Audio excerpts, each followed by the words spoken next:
Bienvenue sur Matrimoine Féministe, le podcast qui traite des sujets de société avec un œil féministe. Je suis Estelle Cozy, sa fondatrice, et je suis ravie de vous accueillir dans cet espace. Vous n'avez d'ailleurs pas besoin de prendre de notes, puisque la retranscription complète de l'épisode se trouve sur mon site internet www.matrimoine-féministe.com. En attendant, je vous laisse rejoindre ma conversation avec mon invité du jour. Bonne écoute! Bonjour, bonsoir aux personnes qui nous écoutent. Je suis en compagnie d'Irène Lieu, avec qui nous allons parler du bien-être menstruel. Mais avant de lui laisser la parole, je voudrais faire un fémage tout particulier à Clémence Moulet-Moukouri, la présidente de l'association Find Yourself. C'est grâce à son événement, le mois de l'empowerment, que j'ai eu l'occasion de rencontrer mon invité du jour. Ceci étant dit, Irène, je te laisse te présenter de la manière dont tu le souhaites. Bonjour à tous, je suis Irène, j'ai 40 ans, je suis maman de 2 enfants et j'ai fondé il y a 2 ans une marque qui s'appelle Oh les femmes. C'est une marque qui propose différentes alternatives de protection menstruelle saine et réutilisables, ainsi qu'une gamme dédiée au bien-être du cycle et de la ménopause. Voilà. Merci pour cette petite présentation et pour commencer dans le vif du sujet, parce que j'aime bien faire ça dans l'épisode de podcast de Matrimoine Féministe, car c'est un féminisme éducatif. Est-ce que du coup, tu pourrais nous définir ce que c'est le bien-être menstruel et dans la même occasion, cycle menstruel et ménopause? Alors, le bien-être menstruel, c'est un ensemble de choses, qui permettent à notre corps et à notre esprit de se sentir mieux pendant les périodes de cycle. Pendant le cycle menstruel, on fait souvent face à différents changements dans notre corps. Cela peut être des changements, physiques, tels que de la fatigue, des gonflements, des douleurs ou émotionnels. On a tendance, à dire qu'on est beaucoup plus irritable, voilà et parfois, on se sent peut-être, niveau émotionnel, un peu triste, voilà. Donc c'est ça le bien-être menstruel. Après, le cycle menstruel, alors le cycle menstruel, correspond à, un ensemble de phénomènes physiologiques qui préparent le corps, de la femme à une éventuelle grossesse. Donc, un cycle, dure en général entre, 24 et 38 jours. Heu, Après, il y a à peu près, seulement, 10 à 15 de femmes, qui ont un cycle qui dure, exactement 28 jours. On dit en général que 28 jours, c'est la moyenne, mais il y a pas énormément de femmes, en fait, qui ont, 28 jours exactement. Ça dépend vraiment de chacune. Voilà. Sinon en ce qui concerne la précarité menstruelle, Hem, la précarité menstruelle, c'est, lorsqu'on a des difficultés, financières à se procurer des protections hygiéniques. C'est un problème qui touche quand même, près d'une femme sur, 3 en France, notamment chez les jeunes filles, les étudiantes. Pourtant les protections, ça reste quand même, des produits de première nécessité et il y a tout de même, beaucoup de personnes qui ont des difficultés à en s'en à s'acheter justement ces protections-là. Voilà, je trouve que c'est un problème quand même, très important et bon, après il y a quand même des progressions, parce que bon, c'est vrai qu'à l'époque, il y avait une TVA qui était, à 20 et elle est passée, du coup à 5,5 voilà, tout ce type de protection. Voilà. Depuis, début janvier, 2016. Je me disais que ça pouvait être hyper intéressant, en tout cas, de comprendre et connaître ton cheminement par rapport à la création de ta marque Oh les femmes, parce que je me dis que c'est bien vu que tu es engagée sur le bien-être menstruel, je me dis que les personnes qui nous écoutent ont envie d'en savoir plus à ce sujet. Oui, c'est ça. Alors comment j'ai créé ma marque, Oh les femmes? C'est venu en fait après, mon retour de congé maternité en entreprise où mon poste, d'acheteuse n'était pas vraiment plus vraiment attendu. Je ne trouvais plus ma place, dans cette société et cette absence, de quelques mois, pour un poste assez stratégique, comme celui-ci m'a desservie. Et donc, j'ai pris plusieurs mois à comprendre, voilà et à agir et c'est alors que j'ai pu négocier une rupture avec mon ancien employeur. Et suite à cela, ben, j'ai voulu me lancer dans l'entrepreneuriat, mais je ne savais pas encore dans quoi. Donc voilà, je réfléchissais un petit peu, voilà, à des idées. Les règles, la contraception, l'accouchement, bah, c'est vrai que ce sont des changements que subissent notre corps, au quotidien et j'ai voulu, créer, une marque, qui aide avant tout, les femmes, mais également, les personnes menstruées. Je tiens à rester inclusif dans ma marque, même si effectivement le nom fait penser que je ne le suis pas. Mais, c'est vrai qu'au tout début, du cheminement, j'avais en tête de lancer, un produit en fait, qui est le disque menstruel et de l'appeler, le disco pour un jeu de mots en fait. Et puis, par la suite, il fallait trouver un nom, pour représenter la marque. Donc, je voulais garder le «haut» que j'aimais beaucoup et c'est comme cela que, bah, j'ai décidé de l'appeler, «Haut les femmes». Donc voilà, c'est d'où vient un petit peu, voilà le cheminement en fait, de création en fait du nom de marque. Et bah, voilà, sinon, ma marque, ben, elle propose différentes alternatives, comme je l'ai dit déjà, de protection réutilisable, saine et durable. Mais j'ai voulu aller un petit peu plus loin, en proposant justement des soins et de bien-être pour aider, à mieux vivre, ses cycles. Donc voilà et j'aimerais par la suite, bah, du coup développer d'autres gammes qui est toujours, en rapport avec la femme et la personne, menstruée et également, bah, plutôt une gamme qui serait pour les mamans postpartum.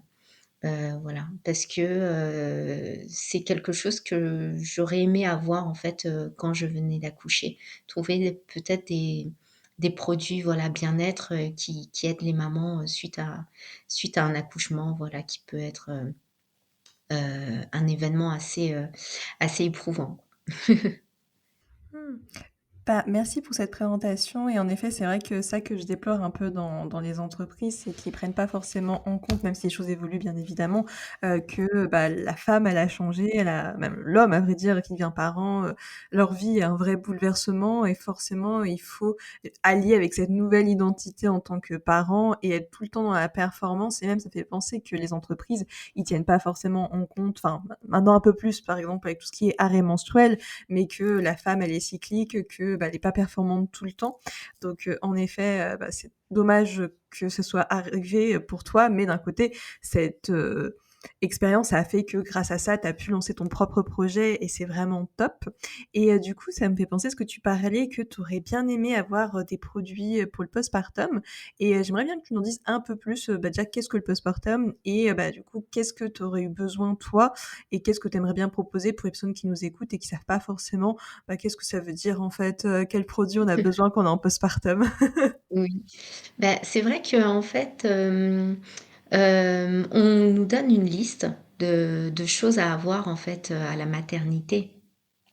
Suite à l'accouchement et pour préparer le bébé. Donc, on a une petite liste, à l'hôpital, qui nous dit, quoi mettre, voilà, dans notre petite valise. Mais on n'a pas forcément, une liste, voilà, qui nous dit, ce qu'on peut nous prendre, pour, prendre un peu soin de soi après un accouchement.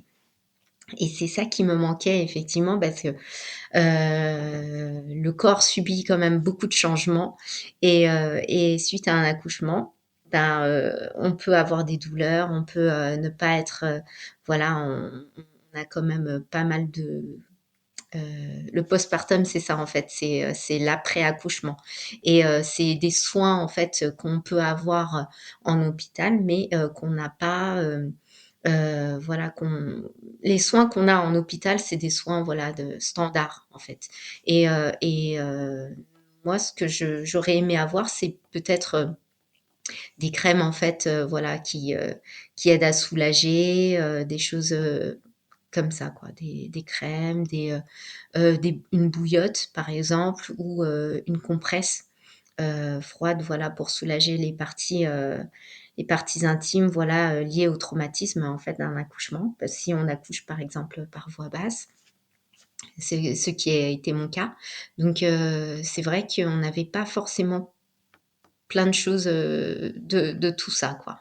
Et également, je pense à une anecdote, hem, voilà, le traumatisme, après accouchement, ben, on a des douleurs, quoi. On n'est pas au top de sa forme et ce qui me manquait, moi, par exemple, c'était un sorte de bidet portable qui pouvait, justement, dont on pouvait faire sa toilette, en fait, intime, avec, ce bidet, voilà, qui pouvait, nous aider à justement, se laver, sans toucher quoi que ce soit et ça c'était quelque chose qui avait pas, en fait, en hôpital et quand j'ai pensé à ça, effectivement, j'ai regardé un petit peu sur internet, j'ai cherché et c'est des choses qui existent effectivement, mais c'est pas encore, dans comment dire? Dans les mentalités ou dans les habitudes en fait, que les hôpitaux ont, voilà, de proposer ce genre de produits. OK, oui, je savais même pas que ça existait à vrai dire, Et donc, bah, c'est vrai que, il y a des petites choses en fait qui manquent, hein, clairement, mais on fait avec ce qu'on a en fait quand on est à l'hôpital et donc voilà.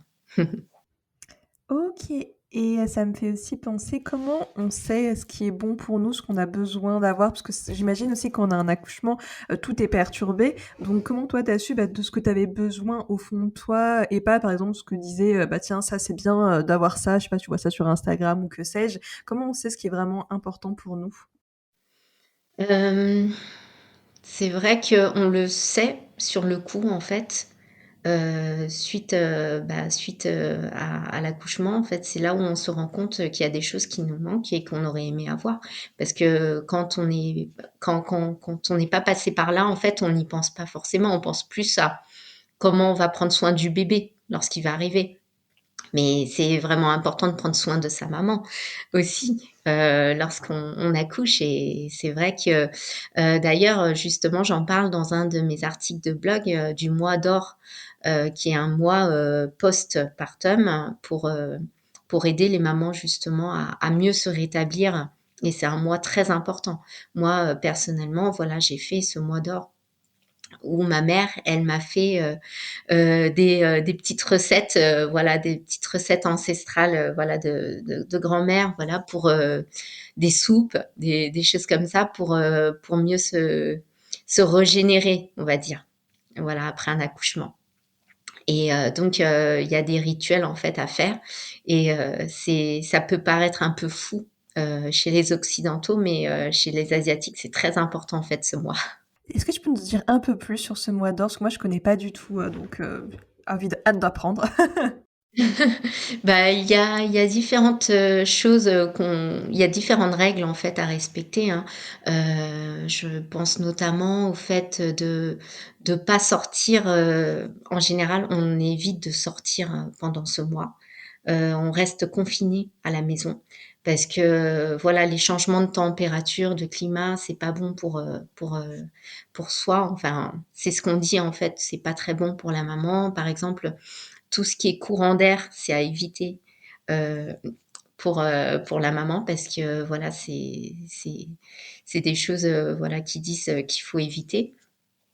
Après, manger du chaud, heu, pas éviter tout ce qui est froid, le glaçon, les boissons fraîches et tout. Ils disent que c'est pas bon aussi pour l'organisme. Hem Après, oui, il y a différentes choses, mais effectivement, c'est beaucoup de choses comme ça. Ils m'ont dit aussi de pas me laver les cheveux pendant un mois. C'était un peu difficile, hein, à tenir. Mais oui, ça fait partie des rituels, voilà, à respecter.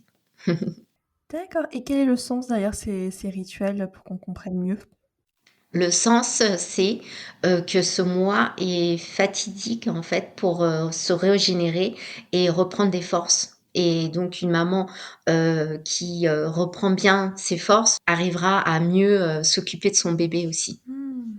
Donc voilà et c'est un mois important parce que, le corps justement subit beaucoup de changements et le justement cette période-là permet de vraiment, régénérer le corps, en prenant beaucoup de choses, en fait, comment dire? En se restaurant en fait, avec des recettes, voilà, des recettes, de grand-mère, avec des comment dire? Des choses à base de par exemple de gingembre. Ils disent que ça c'est très bon pour l'organisme à cette période-là. OK, OK, bah, merci beaucoup et du coup, si je comprends bien, ça, c'est ce mois, il arrive, bah, quand on accouche, il y a ce mois d'or qui arrive directement, en fait. C'est ça? C'est ça, c'est suite à l'accouchement, ben, voilà, on rentre à la maison et on reste confiné, pendant un mois et on évite de faire, trop d'efforts. Donc en général, il y a les parents qui sont là aux petits soins et qui aident et même, en Asie, en Chine notamment, il y a carrément des hôpitaux qui sont dédiés à ça. OK, hyper intéressant. Du coup, merci pour ces précisions. Et pour revenir à notre sujet du jour, oui, je passe un peu du coq à l'âne. J'ai envie de savoir quels sont les mythes qu'il y a autour des règles, parce que c'est quelque chose encore de tabou. Donc, comment ça se fait que ça soit autant tabou alors que c'est quelque chose de naturel? Depuis des millénaires, les femmes ont leurs règles et c'est normal. C'est comme ça qu'il y a de la vie sur Terre. Enfin, des fois, c'est des choses que je comprends pas trop. Donc voilà, je te laisse la parole. Oui, c'est vrai.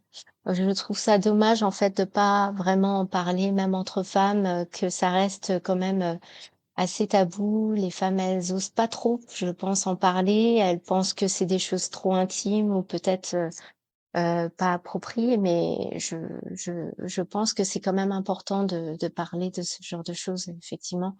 Et les mythes, autour des règles, Hem, effectivement, il y a pas mal d'idées, préconçues, voilà, et une méconnaissance à mon avis, autour des menstruations, hein.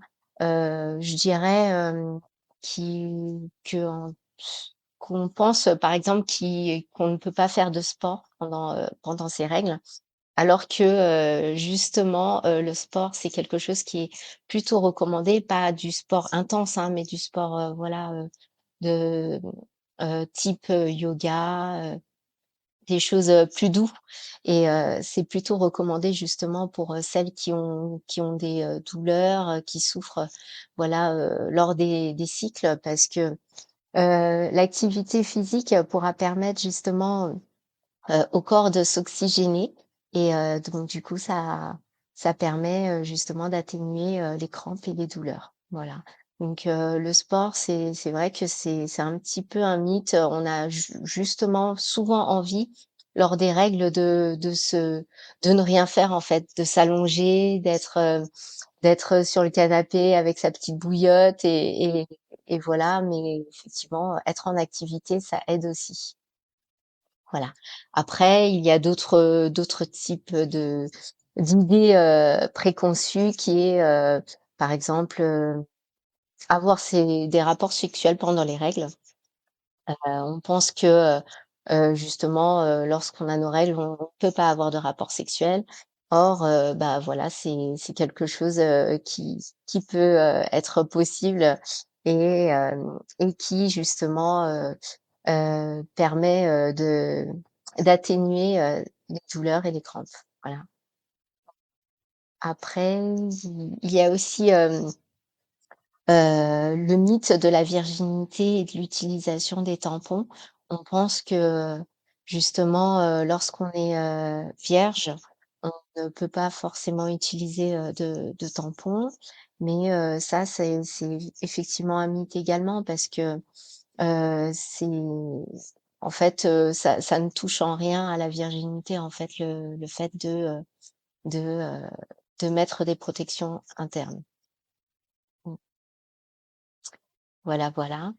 Et puis, bah, on pense également qu'on a, des règles, tous les, 28 jours, tel un cycle très régulier et comme, ce qu'on dit en général, mais, chaque femme fonctionne différemment et on peut, juste et en fait, bah, les règles, dépendent vraiment de chaque, personne, quoi. Mmh. Bah, merci, pour cette, présentation. Du coup, ça mène à plusieurs questions, forcément et des petites choses où j'ai envie de rebondir. C'est déjà ce que je me demande comme question, c'est que comment faire du coup pour continuer à libérer la parole autour des règles? Même si c'est vrai que de nos jours, c'est quand même des choses qui ont, beaucoup évolué, déjà même dans les publicités. Je crois que maintenant i au lieu de mettre un sang bleu, il y a du sang rouge, enfin, parce que c'était quelque chose d'assez, assez absurde de Non, mais oui, c'est vrai.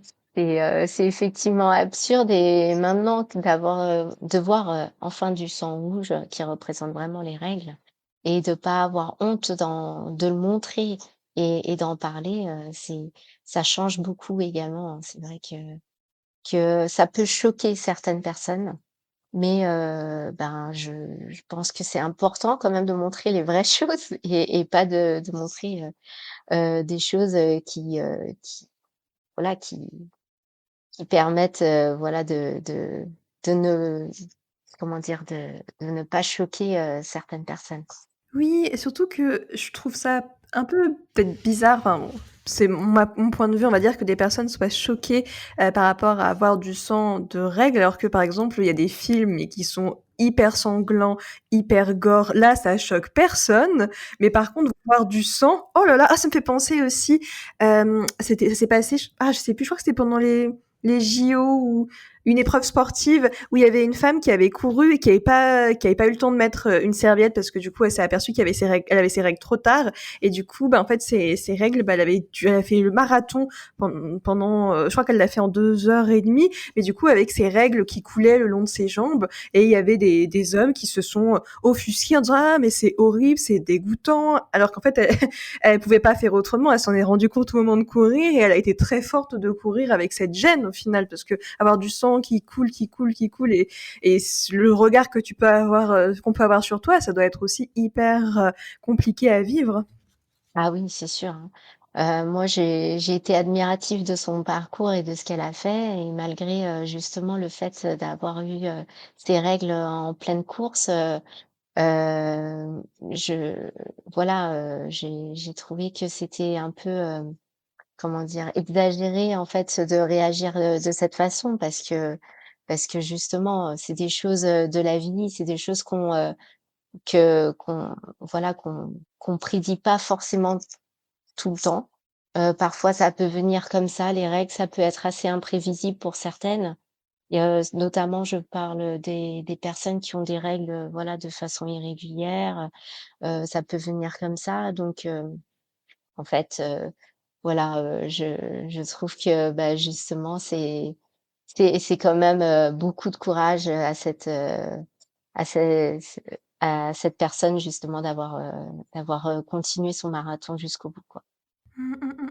Complètement, mais c'est vrai que je me dis que le problème, à mon avis, dans la société qu'on peut avoir, c'est que, on est vraiment beaucoup dans notre un entre-soi. On va pas forcément aller s'intéresser à une autre personne qui ne nous ressemble pas et encore plus avec les réseaux sociaux, on veut vraiment être on est à fond dans le biais de la conformité parce qu'on va consommer, voir que du contenu qui nous ressemble donc par exemple, si des personnes, elles trouvent ça dégoûtant les règles, bah, elles vont voir que du contenu sur ça. S'il y a des personnes qui trouvent ça normal, bah, vont voir que du contenu sur ça, mais il y a pas de juste milieu où on peut bah, sensibiliser en conscience. Enfin, ça peut se faire, mais c'est pas forcément évident avec comment ça fonctionne, les algorithmes, etc.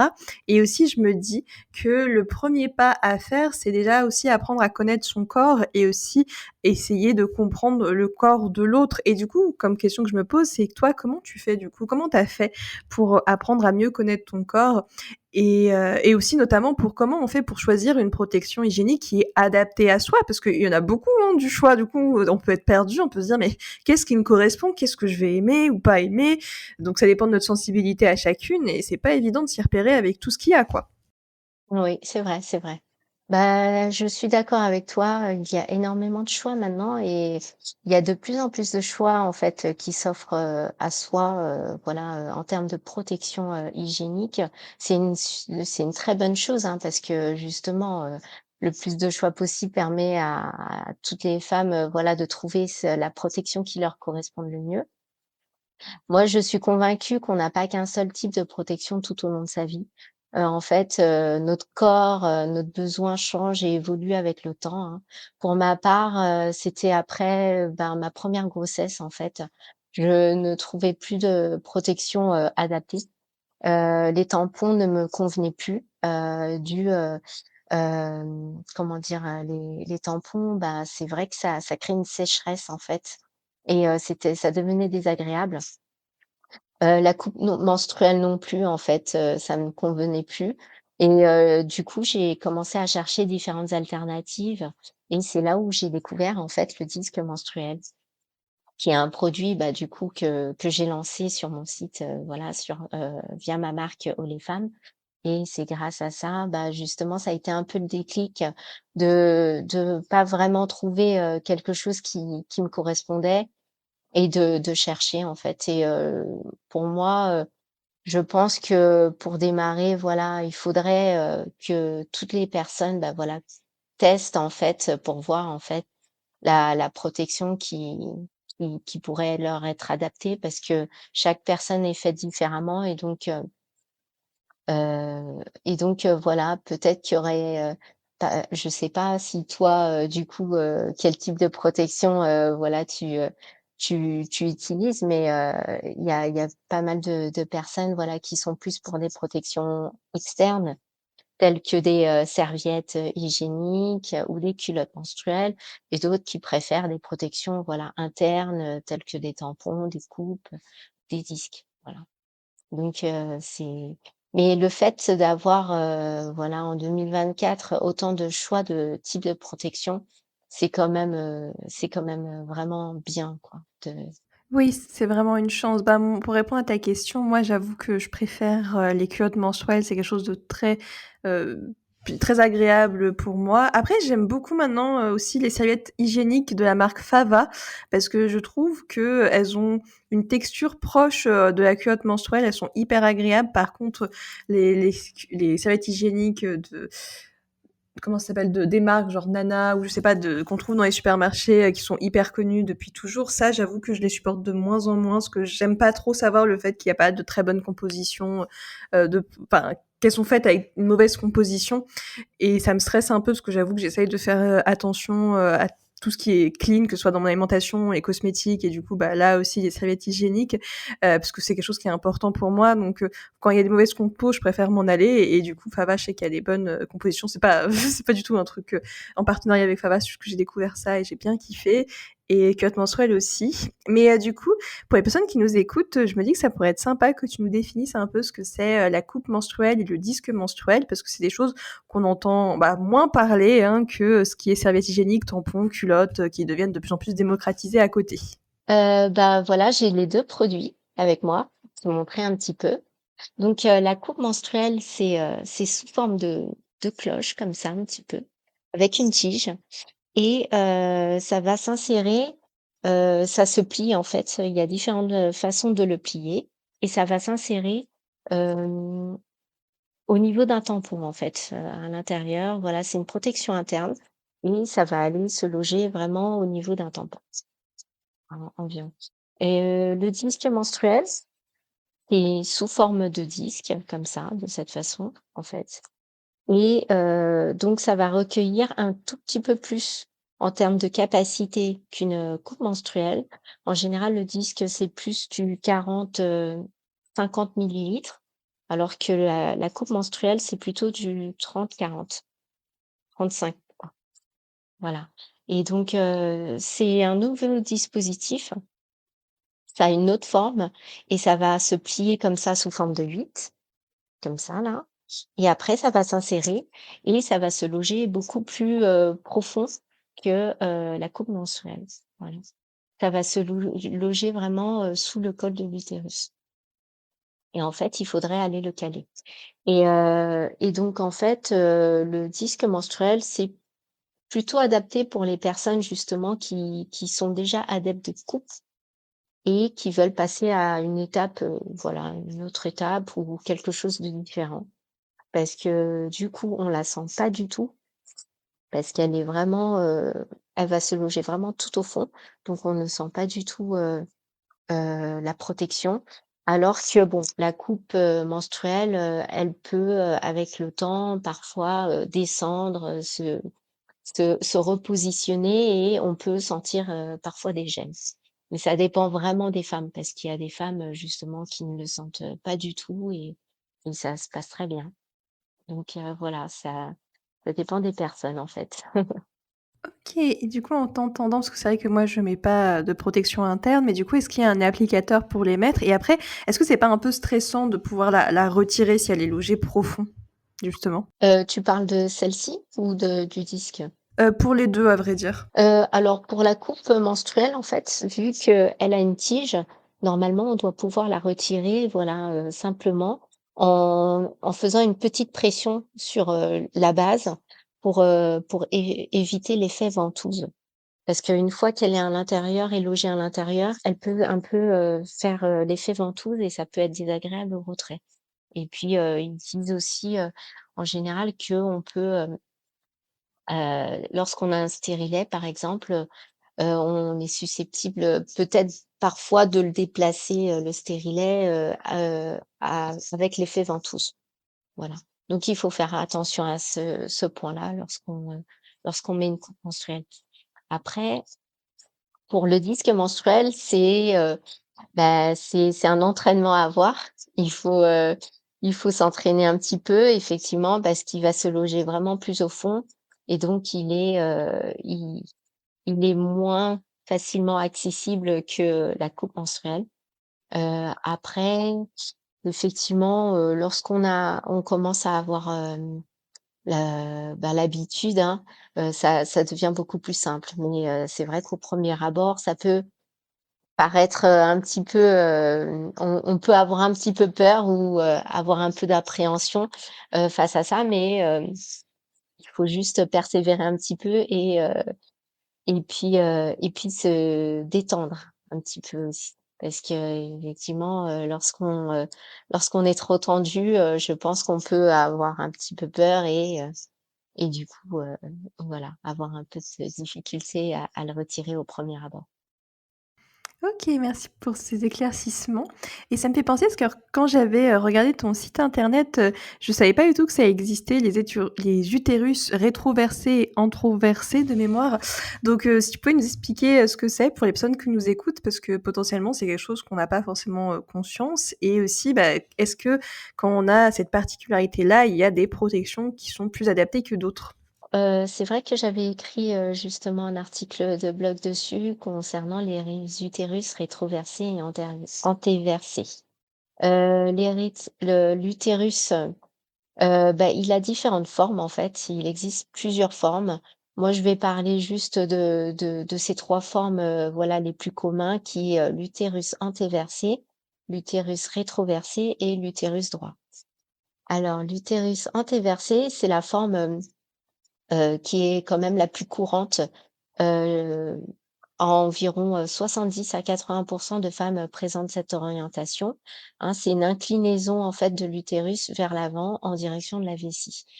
J'ai pas trop de schéma à vous montrer, mais si vous regardez sur l'article du coup, de mon blog, il y a un petit schéma, un petit croquis. Voilà.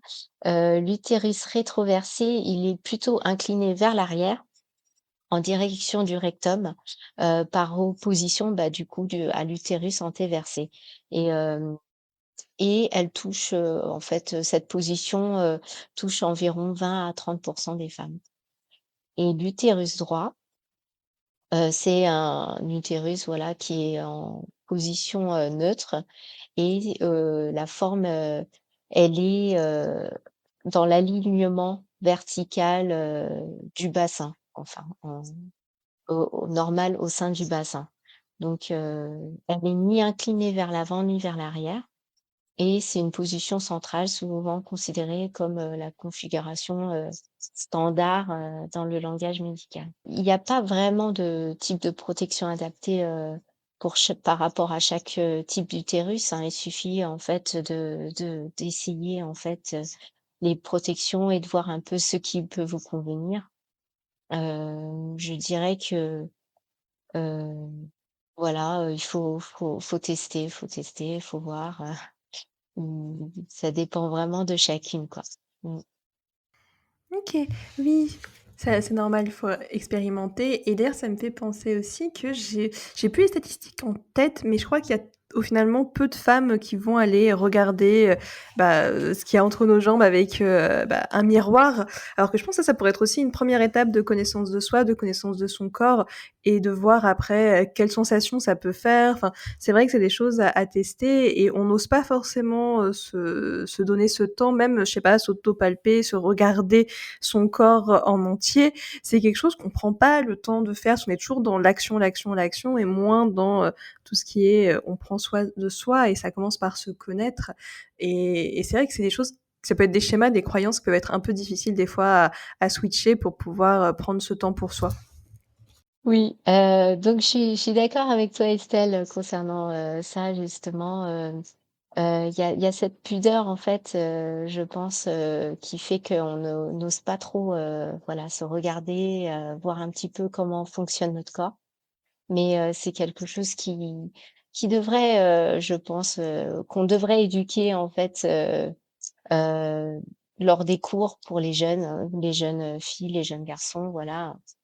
D'apprendre à connaître son corps, de voir un petit peu comment est fait son corps et voilà, il y a toute une éducation, à faire, je pense, sur l'anatomie et la sexualité, qui n'est pas forcément fait, dans le milieu scolaire. On apprend des choses, très, comment dire? Très scolaires, très bateau en fait, sur ça et effectivement, moi, je pense qu'il faudrait, des cours, d'éducation sexuelle, des cours, voilà, d'anatomie, voilà, d'anatomie également en milieu scolaire justement pour, préparer les jeunes filles et les jeunes garçons justement à ça. Mmh. Ouais, je suis tellement d'accord avec toi et du coup, ça me fait penser, toi, quel message tu aimerais dire, par exemple, s'il y a des jeunes, qui nous écoutent par rapport à leur sexualité, enfin des adolescents qui sont en train de découvrir leur corps, leur sexualité, quels conseils tu pourrais leur donner, pour que, ils puissent vivre une sexualité qui les épanouisse et qui soit faite dans le consentement évidemment de l'autre? Oui, c'est ça. Le consentement, c'est la clé, c'est ce qu'il faut, à tout prix, voilà, éduquer justement, les jeunes adolescents à ça. Parce que, c'est quelque chose, qui est très important. Après, je pense, effectivement qu'il faudrait, plus en parler, même dans le cercle familial. Je pense que les adolescents, les jeunes adolescents se renferment peut-être entre eux et n'osent pas trop en parler, et demander des choses auprès de leurs, parents et c'est quelque chose je trouve, qui est dommage, parce que justement, il y a des parents qui bon, ça dépend vraiment des milieux, voilà, de familiaux, mais il y a moi, pour ma part, bah, j'ai j'ai pas pu justement en parler, vraiment, à mes parents, de tout ça, de mes interrogations, de mes craintes. Ayant des parents, voilà, d'origine asiatique, c'était assez tabou à l'époque. Donc moi, ce que j'aurais aimé, voilà, justement avoir, c'est un lien, voilà et pouvoir en parler, simplement justement à la famille, simplement à sa mère, à son père, leur demander des choses et qu'ils nous répondent, voilà, qu'ils nous donnent, des informations, voilà, assez simplement, quoi. Sans jugement et c'est vrai que je pense, voilà, à ces adolescents qui ont peut-être des interrogations et qui ont envie d'en parler, mais qui n'osent pas forcément auprès des parents de le faire, parce que voilà, les infos qu'on peut avoir en fait entre ados ou jeunes ados, c'est peut-être pas forcément les des infos, voilà, des informations, toujours, pertinentes donc c'est bien de se renseigner auprès d'autres personnes un peu plus âgées, qui ont plus d'expérience et notamment, bah, voilà, des centres, voilà, il existe des centres, voilà, sur le il y avait des centres à l'époque, je ne sais plus, des centres de sexualité, qui parlaient de sexualité, de sida. Donc voilà, ne pas hésiter à demander, voilà.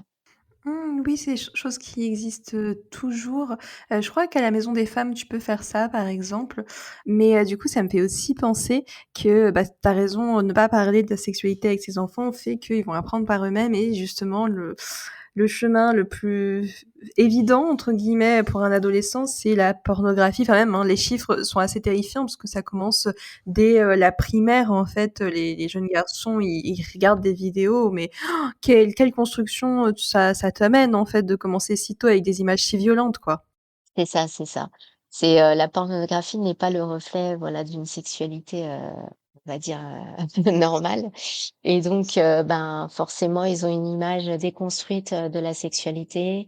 Ils voient des choses assez violentes, hein et donc voilà, ça peut se répercuter dans dans plus tard, en fait, dans leur type d'expérience, avec les différents partenaires donc c'est vrai que de s'informer, de manière, plus éducatif, on va dire, c'est quelque chose qui est beaucoup, qui est assez important, c'est sûr. Mmh. D'ailleurs, j'avais entendu parler qu'il existait une alternative au porno qui s'appelle le porno éthique de mémoire.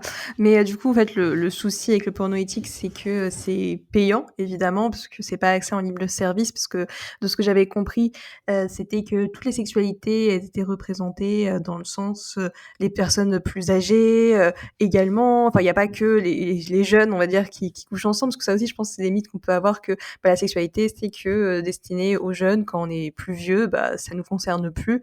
Alors que, bah, ça concerne tous les âges, en fait, du moment que tu en as envie, que tu sois capable, que l'autre est d'accord, bah, pourquoi pas se faire plaisir? C'est vrai, en fait, je trouve que dans la société, on manque beaucoup de représentations ou même des représentations avec des personnes de différentes couleurs, différentes origines. Bon, après, je ne suis pas consommatrice de porno, mais j'imagine que, c'est des choses, enfin, c'est remettre au centre les clichés de domination, remettre aux clichés, de plein de choses qui font que, bah, ça donne une vision hyper biaisée et pas du tout représentative, de ce qui est réellement l'état des lieux, de la sexualité. On parlait un peu de contraception et je me suis dit que ça pourrait être bien aussi. Toi, du coup, quels conseils tu pourrais donner pour bien choisir, sa contraception? Parce que ça aussi, c'est des choses qui sont un peu compliquées parce que, bah, j'en discutais avec, une de mes, amies récemment, c'est que, par exemple, elle aimerait bien se mettre un stérilet, mais le problème, c'est que, elle a entendu, un peu tout et son contraire, donc ça lui fait peur et du coup, si elle aime pas, bah, elle va se dire, bah, ça va être compliqué de l'enlever, alors que la pilule, bon, OK, j'ai des effets secondaires, mais je peux arrêter au bout d'un mois, quoi, si jamais, ça me convient plus. Donc ouais, je pense qu'on peut se poser tout au long de notre vie, des questions, sur notre contraception, donc je me dis, ça peut être intéressant aussi d'avoir ton point de vue à ce sujet. Bon, même si bien sûr tu n'es pas médecin, mais toi, quels conseils tu pourrais donner, par exemple? Bah, oui, effectivement, bah, je suis pas médecin, mais moi, je suis d'avis que, la contraception également, c'est quelque chose qui peut changer avec le temps, par les besoins et les envies, en fait, de la personne et on n'a pas forcément un seul type aussi, de contraception, tout au long de sa vie. Bien choisir sa contraception, ben, je pense c'est trouver juste, la contraception, voilà, qui te convient à toi et je pense que choisir sa contraception, c'est vraiment propre à chacune. C'est assez difficile, en fait, de trouver, en fait, se dire qu'il y a une contraception qui est idéale, il y en a pas vraiment. Chaque, contraception présente également des risques, voilà, quand même, de tomber enceinte, hein, il y a pas de zéro risque, voilà et ça n'existe pas. Après, c'est vrai que les différentes contraceptions qui sont proposées maintenant sur le marché, il y en a énormément. Il y a beaucoup de différents types de contraception, différentes. Il y a des contraceptions hormonales qui s'adressent essentiellement, bah, aux femmes, pour, bloquer en fait, l'ovulation. Il y a des contraceptions mécaniques, qui font plutôt barrière, voilà, entre, les spermatozoïdes et l'ovule donc Voilà, il faut voir, quel type de contraception on aime, qu'on aimerait avoir en fait et puis, tester. Tester parce que ça peut ne pas convenir à tout le monde. Je sais que, bah, j'ai des amis par exemple qui ont eu des, stérilets et ça ne leur convenait pas. Voilà, elles ont testé et au final elles ont eu des règles, heu, beaucoup plus douloureuses, pour, les stérilets en fait en cuivre, il me semble, cela, il y a voilà, il y a des effets secondaires en fait. Mmh. Mmh. Donc Ouais, c'est pas forcément évident. oui, c'est pas évident et puis, en fait, il faut peut-être, en parler à son gynécologue, essayer de trouver, voilà, des alternatives, si on veut se tourner vers, d'autres, types de contraception, voilà, qui sont un peu plus naturels. Il y a la symptothermie et ça, c'est une autre, c'est autre chose, également parce que c'est quelque chose, pour les jeunes adolescents, en fait, c'est pas forcément encore, de contraception qui pourrait être adaptée. Voilà. Oui, parce qu'il y a vraiment, je pense le poids, on va dire, de la responsabilité qui est encore plus «décuplé» entre guillemets parce que enfin, c'est vraiment se faire confiance, mais à 100 parce que si tu fais une erreur quand tu regardes, ton ovulation, ton cycle, si tout se passe bien et ben, en fait, tu as des risques de tomber enceinte et après, bah, on va dire, c'est plus facile, je pense, de se dire, «Bah, mince, je suis tombée enceinte, mais j'ai pris ma pilule, je sais pas ce qui s'est passé», que, là, de se dire: «Ah putain, j'ai merdé, je suis enceinte», enfin, parce que là, en fait, c'est vrai que ouais, tu as tout le contrôle en toi et je pense, que ça peut être encore plus, difficile et et c'est vrai que je pense aussi que si c'est plus difficile, c'est parce qu'on s'est, déconnecté avec le temps, avec notre intuition, féminine. Parce que, bah, forcément, avec, les siècles, les millénaires de domination masculine, c'est quelque chose qui a petit à petit été, contraint, mis de côté et encore plus dans nos jours avec une société où il faut être hyper dans l'action, faire des choses tout le temps et pas, bah, du coup, prendre le temps de juste se relâcher et de s'introspecter, quoi. La symptothermie, ça nécessite, pas mal de rigueur aussi, de voilà, de prise, en fait, de température. Ça consiste à prendre également sa température, en fait, pour voir si, pendant les phases d'ovulation, voilà, la température du corps change légèrement. Donc il faut être assez rigoureux pour prendre la température, également, quotidiennement, en fait. Donc heu donc voilà. Mais c'est vrai que nous, on a été conditionnés, voilà, à prendre, voilà, des différents types de contraception et à juste, écouter également les conseils, voilà, des gynécologues, voilà et je pense que,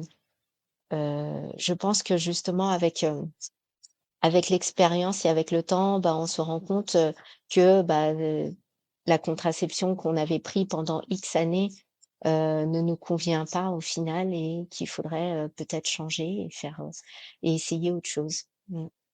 Parce que quand on est jeune, justement, on nous conditionne un petit peu, à prendre la pilule, par exemple et c'est quelque chose qu'on peut faire, déjà, assez tôt en fait, par exemple, les premières règles jusqu'à la bonne vingtaine, passée et se rendre compte bah, au final, la pilule, c'est peut-être pas le seul contraceptif, existant et qu'il y en a d'autres et qu'il y en a d'autres qui sont peut-être mieux adaptés. Parce que, c'est vrai que la pilule contraceptive, c'est quelque chose qu'il faut prendre quotidiennement. Il faut pas oublier, il faut être rigoureux et c'est pas il y a également des risques, voilà, d'oubli, quoi. Donc c'est pas non plus, c'est une charge mentale à avoir, en fait. Donc c'est voilà. Ouais, tu tout dit, charge mentale, c'est vrai que c'est ce qui correspond bien, illustre bien la prise de la pilule, en effet. Du coup, comme tu as un petit impératif, on va passer à la conclusion de l'épisode pour que tu aies, faut qu'on ait le temps de conclure, tranquillement. Du coup, quel serait ton mot de la fin par rapport à tout ce qu'on s'est dit? Alors le mot de la fin, bah, c'est vrai que c'est un sujet qui m'importe énormément parce que J'ai vraiment, c'est pour ça d'un côté que j'ai lancé ma marque en fait, c'était pour essayer d'éduquer, et de parler, au mieux, sans tabou en fait des règles et de la sexualité, de la contraception, des sujets, vraiment, qui reviennent souvent, chez la femme et chez la personne menstruée, on va dire. Donc voilà et puis, bah, je voulais te remercier, hein, Estelle, pour, ce podcast et tout ça, d'avoir organisé, parce qu'effectivement, on s'est rencontrés il y a au moins 6 mois déjà, voire plus et c'est vrai qu'il s'en est passé des choses et je vois, en fait, ton évolution également et c'est quelque chose qui, voilà, la sororité entre femmes, c'est quelque chose, qui qui est beau, qui est beau et voilà. Tu trop mignonne, cœur sur toi. J'étais très contente de t'avoir. Également mon podcast, et bien, il reste encore quelques petites questions, donc on a encore ensemble, quelques petits instants supplémentaires. Mais en effet, c'est tellement important, d'éduquer sur ces sujets, de prendre la parole et pour pas que ce soit enfin, pour montrer que c'est normal et que c'est pas tabou, en fait et que, heu, en s'éduquant, bah, on peut changer, le monde un pas à la fois. Et du coup, dans la suite de mes questions, toi, qui sont tes rôles modèles? Alors mes rôles modèles, c'est les femmes, voilà, qui ont réussi, par elles-mêmes, hein. Les self-made women, ça, je les admire, clairement. J'avais vu un film, en fait, sur, Netflix, je sais pas si tu l'as vu, c'était l'histoire de madame, C.G. Walker, voilà, qui, c'était une blanchisseuse, afro-américaine qui a bâti, bah, voilà, son un véritable empire, cosmétique avec, de en faisant elle-même, en fait, voilà, ses propres cosmétiques et après elle est devenue, ben, millionnaire, voilà, et c'est basé sur une histoire vraie donc j'ai quand je l'ai vu, j'ai trouvé ça, mais hyper inspirant. Ça m'a donné vraiment, j'ai vraiment aimé et puis, voilà, c'est des rôles modèles comme ces femmes-là et heu et puis voilà, je pense notamment également à d'autres entrepreneuses, comme, comme, Les Secrets de Loli avec, Kim Massol. Bah, c'est celle qui a fait, justement, l'émission là, Qui veut être mon associé? Oui. Kelly Massol, voilà. Moi, je trouve aussi qu'elle est inspirante, voilà, parce qu'elle a créé, sa propre marque, voilà, en démarrant, avec, bah, de la cosmétique qu'elle avait fait elle-même, donc c'est des femmes comme ça, voilà, qui m'inspirent et qui sont mes rôles modèles.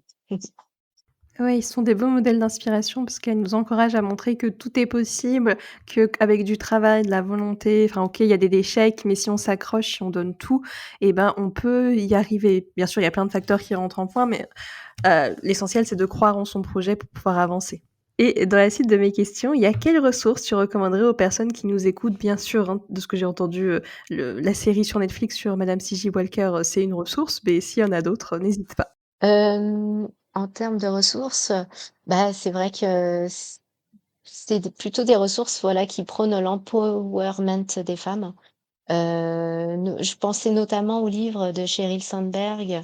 On m'en a parlé pas mal et c'est vrai que je l'ai pas encore lu et c'est quelque chose que dans ma to-do list que j'aimerais vraiment lire, voilà, qui œuvre pour que les femmes accèdent au pouvoir et qui bénéficient, des mêmes opportunités que les hommes et qui voilà, c'est un livre, voilà, qui permettent aux femmes, voilà, de s'affirmer, et d'assumer, leurs choix. Donc je pense, voilà, c'est des ressources, voilà, qui peuvent être indispensables, voilà, pour les entrepreneurs. Oui, c'est important qu'on puisse prendre le pouvoir de notre vie, parce qu'on en a qu'une, elle passe vite, donc autant faire ce qui est en notre possible pour, aller dans une direction qui nous semble la plus juste. Et il me reste encore 2 questions. Il y a: que signifie le terme féminisme pour toi et qui aimerais-tu voir au micro de Matrimoine féministe? Alors, le terme féminisme, pour moi, ben, c'est bien sûr, bah, l'égalité, voilà, des droits et entre les hommes et les femmes, hein, bien sûr, sans aller dans les extrêmes.